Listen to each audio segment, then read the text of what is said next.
na kama hutaki hizo thawabu, mlango uko wazi, unaweza kuondoka. Sawa, yaani mlango si uko wazi, unaweza kuondoka kama hutaki thawabu.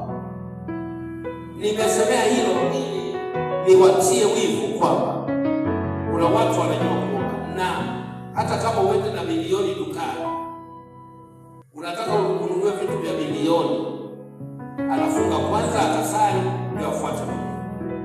Lakini sisi anakuja tu mgeni, unaacha kuja fellowship, na watu wengine saa ile ya kwenda kuomba wanazua safari.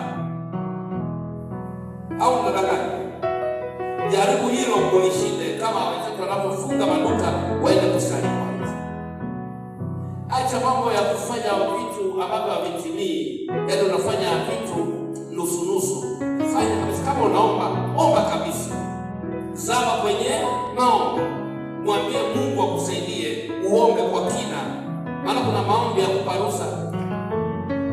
Baba yetu jina lako ufalme wako, mapenzi yako hapo haimalizi hata amini ameshalala.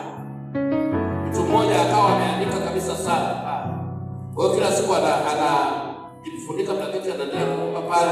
Siku nyingine anasema, kwani Bwana Yesu wewe hujui kwamba maombi haya hapa? Kwa hiyo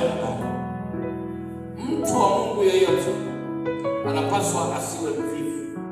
Tuwe na bidii kutafuta uso wa Mungu kwa njia ya maombi.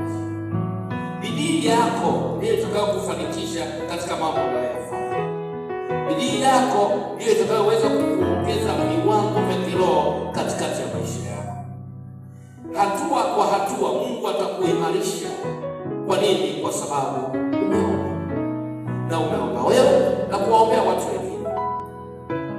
Ni wangapi ambao wana uwezo wa kuomba robo saa walipokia? Anaweza kuomba robo saa?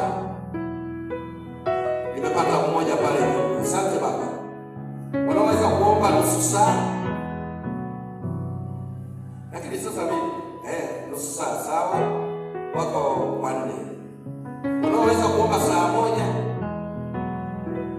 Nimepata watatu, wanne. Wanaweza kuomba masaa mawili? Kiwango Yesu anachosema cha kuomba ni muda gani? Kiwango cha chini kabisa